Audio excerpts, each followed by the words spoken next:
நண்பர்களே, நான் வந்து உங்களுக்கு ஒரு கதை சொல்ல போகிறேன். அந்த கதையை கேட்டு நல்லா ஷேர் பண்ணுங்கள், சப்ஸ்கிரைப் பண்ணுங்கள். ஒரு பள்ளிக்கூடத்தில் வந்து ஒரு மனநலம் குன்றியவர்கள், மாற்றுத்திறனாளிகள் இவர்களுக்கான ஓட்டப்போட்டி நடந்தது. அப்போ வந்து உடனே 1, 2, 3, 4, 5 உடனே எல்லாரும் ஓடினாங்க. அப்படி ஓடிட்டு இருக்கும்போது ஒரு 20 அடி தூரம் போகும்போது ஒரு குழந்தை வந்து கீழே விழுந்து அது வலி தாங்க முடியாமல் அழுது.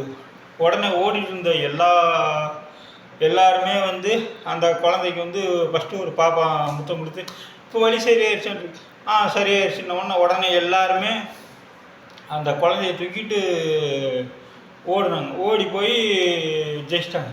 இதை பார்த்தும் அந்த விழா நடத்தின எல்லாருக்கும் வந்து ஒரே ஆச்சரியமாக போச்சு. என்னடா இது, மனநலம் குன்றிய குழந்தைகளுக்குள்ள இவ்வளோ பாசமா? எல்லா குழந்தையும் திருப்பி போய் அந்த குழந்தைய தூக்கிக்கிட்டு போய் அப்புறம் ஜெயிச்சுது அப்படின்னு.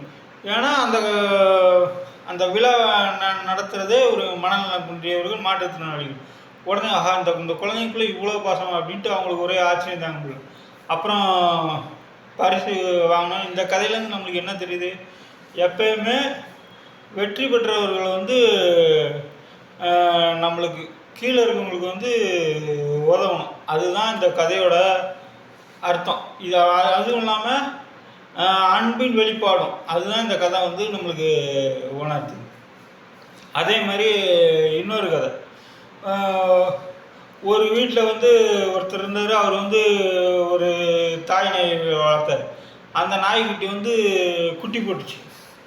அது குட்டி போட்டோன்னா அது நடந்து விளையாடும் போது அப்படியே சுற்றி விளையாண்டுருக்கு. ஒரு நாள் என்ன பண்ணியிருக்கு, அப்படியே விளையாண்டுட்டு இருக்கும்போது அங்கே ஒரு கிணறு இருந்திருக்கு. அந்த கிணத்துக்குள்ளே வந்து அந்த 2 நாய்க்குட்டி விழுந்துருக்கு. விழுந்த உடனே அந்த தாய் நாய்க்கு வந்து என்ன செய்யிருந்துருக்கு, அந்த கிணத்துக்கிட்டே இருந்துட்டு லொல்லுன்னு குறைச்சிட்டு இருந்திருக்கு. இந்த ஓனர், அந்த நாயோட முதலாளி வந்து அங்கேருந்து பார்த்துருக்கு. என்ன இந்த நாய் அங்கேருந்து குறைச்சிக்கிட்டே இருக்குது அப்படின்ட்டு திடீர்னு பக்கத்தில் போயிருக்காரு. பக்கத்தில் போனால் அது வந்து கிணத்துக்குள்ளே விழுந்துச்சு. ஆனால் அந்த கிணத்துக்குள்ளே ஒரு பெரிய ராஜநாகம் அந்த நாயை வந்து சுற்றி பிடிச்சி வச்சுக்கிட்ட உடனே இவருக்கு பயம், ராஜநாகம் வேறு இருக்குன்னு.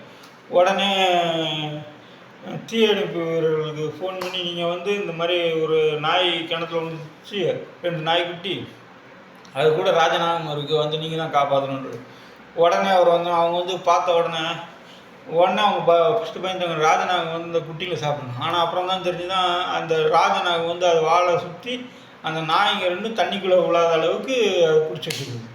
உடனே அந்த தீயணைப்பு வீரர்கள் உள்ளே இறங்கி அந்த 2 நாய்க்கிட்டையும் மீட்டாங்க, அந்த ராஜநாகத்தையும் மீட்டாங்க. ஆனால் இப்படி ராஜநாகத்துக்கு இருந்த அன்பு கூட நம்ம மனிதர்களுக்கு வந்து இல்லை அப்படின்ட்டு ஏன்னா இப்போ தான் ரொம்ப பாலியல் குற்றம் அது இதுன்னு நடக்குதுல்ல. அதனால் ஒரு அஞ்சறிவு உள்ள ராஜநாகத்துக்குள்ள பாசம் கூட மனிதருக்கு இல்லாமல் போயிடுச்சு. அதுதான் இந்த கதையில் வருது. இதுலேருந்து இந்த கதை வந்து நம்ம உணர்த்துறது என்னென்னா, எப்பயுமே எல்லாரோடும் அன்பாக இருக்கும். இதுதான் இந்த கதையோட அர்த்தம். நன்றி, வணக்கம்.